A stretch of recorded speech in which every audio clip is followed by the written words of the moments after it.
The drive to procreate is the most powerful urge that you have.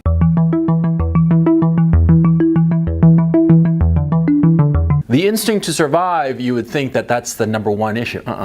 It's procreation, the sex drive.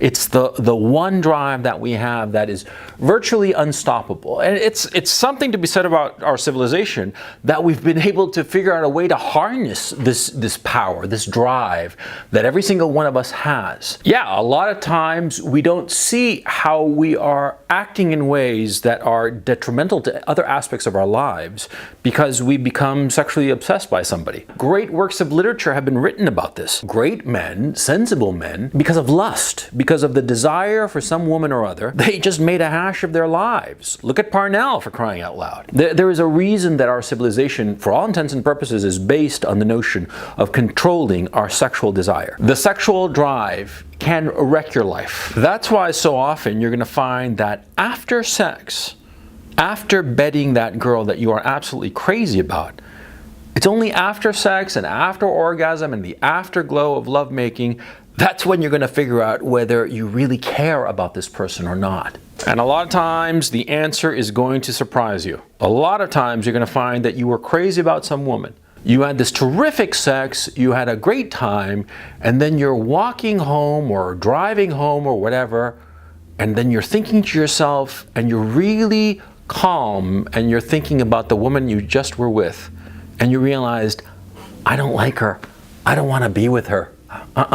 This happens all the time. It happens all the time, and it's happened to every single guy. The great historian Robert Caro said that power reveals. Well, that's very true, but also sex reveals. Sex reveals what is hidden to us because sexual desire blinds us.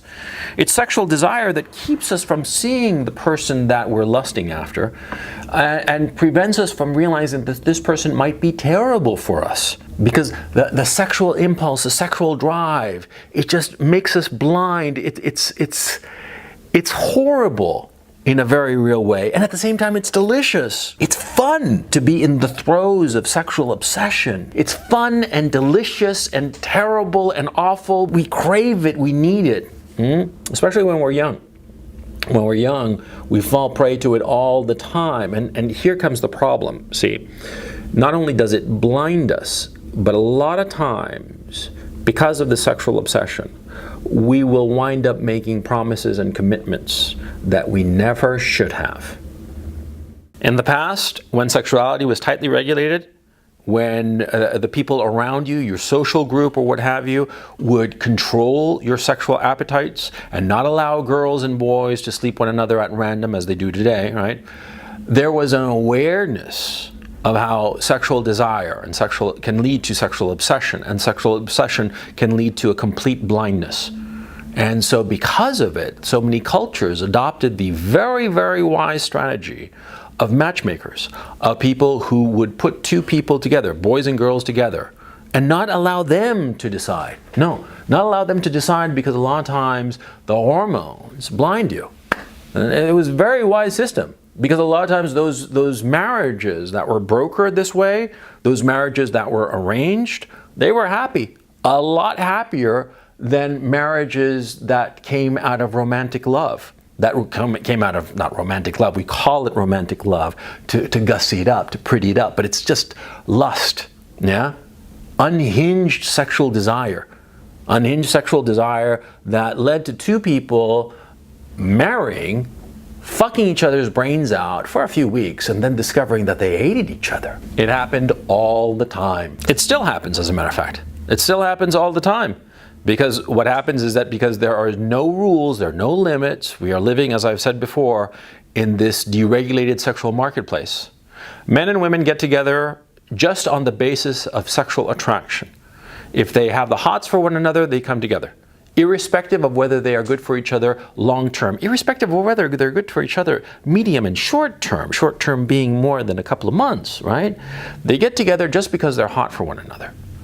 And what happens is that they fuck each other's brains out for a while, and then that lust cools. And as it cools, they're left with one another, and they decide that they don't like one another. And it can be a disaster. That's why what you have to do as a guy, and perhaps women who are watching me, they should do the same thing. See, what you have to do is that as soon as you're done having sex with somebody, the great sex that you have with whomever, right? You've been lusting after this person, what have you, you've had a few conversations with them, whatnot. As soon as you have sex with them, and as soon as you have a moment to yourself to collect your thoughts away from the other person, on your own, when you're away from them, you start thinking about who this person really is. Because you will have gathered all kinds of clues about them. You'll know who they are. You'll have a sense of them. You will have noticed the little things. And in your lust, in your sexual desire, you will have tried to ignore those things. But in the afterglow of sex, when you've just got it out of your system, and you're alone, the other person is not around, the other person's presence, their sexual presence is not around, you think about them, and you think to yourself, well, is this somebody that I really want to be with? That's a hard question to ask. It's a hard question to ask because a lot of times, to get the person that you really wanted, you invested a lot of emotional chips. And by the way, this happens with everything in life, okay? Not just with women.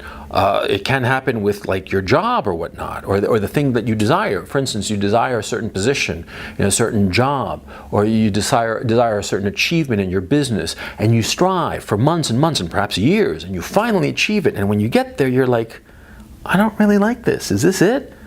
It happens all the time.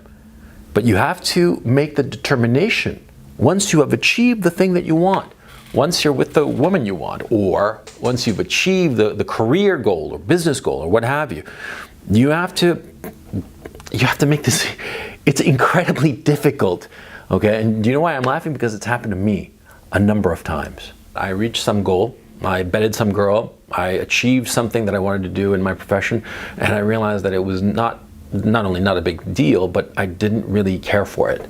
I didn't really want it. I didn't really want her. Yeah. And that was a rough acknowledgement to make because it had taken me so long. There had been such an investment of my time and my attention to get this girl, to get this achievement, to get whatever. And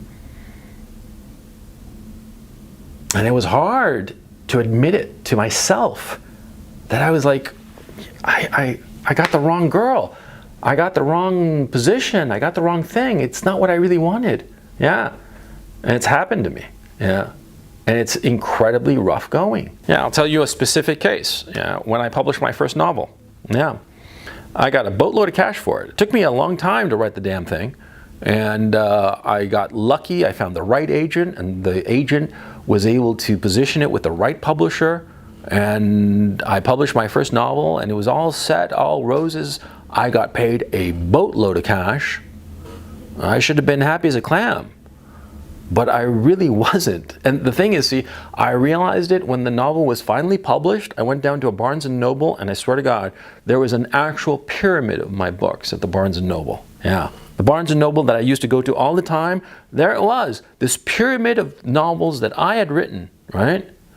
And all the copies were stacked up like a Christmas tree kind of pyramid, right? And you picked up any one of those books, which ironically were foiled in gold, right? And you opened it up, and there was my picture, there was my name. And I felt nothing. And the thought of having to do another novel, it was like a weight on my mind, just groaning, yeah? This groaning weight weighing me down, and I'm like, what the fuck did I do? This happened to me in my profession, it's happened to me with women, and it'll happen to you. That you will strive and struggle to achieve some goal, bed some girl, write some book or publish some book or whatever the fuck, and you'll say to yourself, it wasn't worth it. It wasn't worth it. And that's when you have to put on the big boy pants. What you have to do is realize that you made a mistake and try to figure out right then and there how to get out of it. You bedded the wrong girl. You bedded the wrong girl, or you achieved the goal that you realize only retrospectively you didn't really want or didn't really fulfill you. Well, then you have to figure out how to get out of this hole that you're in. With a woman, it's easy. With a woman, you just say, you know something, I don't think we're going to work out. and just break it off. Don't be dumb, yeah? Once you realize that you were crazy about some girl and you finally nailed her, but you realized as you got to know her before fucking her that she's just an awful person, or maybe she's just a person that's just not gonna fit with you, okay? That you and her, you're just not made for one another. On the contrary, you're polar opposites, and not in the magnetic polar opposites that attract, no, in the kind of polar opposites that are always gonna be at loggerheads, right? Well, what you gotta do is you gotta cut it off. The sooner the better, because you draw it out, and it's going to hurt more. It's going to hurt you more. It's going to hurt her more. You're going to be wasting your time and effort on a person that you realize is just not worth your time. It's just not for you. And if it's some profession or some job achievement or what have you, you got to figure out how to get out of it. Okay? I mean, you don't want to burn your bridges, right? Like I said in the video, monkey branching, you can find it right here. You always want to grab hold of the next vine before you let go of the last one, okay? You're Tarzan, swinging through the jungle. Yeah, always hold on to the last vine. Never let it go until you have the next one firmly in your grip, right? And only then you let go and move on to the next one. But in your job, you never let go of the last one, okay? But you realize that the last one that you got, the one that you finally achieved, the one that you thought would make you happy and all that, it makes you miserable. Go on to the next one as soon as possible. Go to the next, whatever it is. Just get out of it. Because the longer you stay at some position and some level or some achievement, right? The longer you stay there, the more miserable you are going to be. The more miserable you become, the less effective you're going to become. And the more you're going to damage your reputation and frankly damage your own soul. Yeah, because there's nothing worse than doing something or being with someone that you don't really want to be with or do or whatnot. There's nothing worse, and it just eats away at you, eats away at your soul.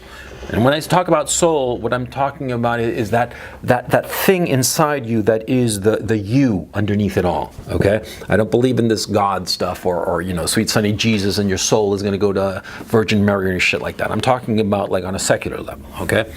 On a psychological level. That soul that you have, the thing that is your personhood, it will degrade the longer you stay in a situation that you realize retrospectively is a mistake.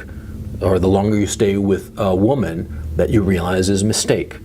You're going to be miserable. You're going to be miserable, and it's going to show, and it's going to hurt your position because you're not going to be able to hide it for very long.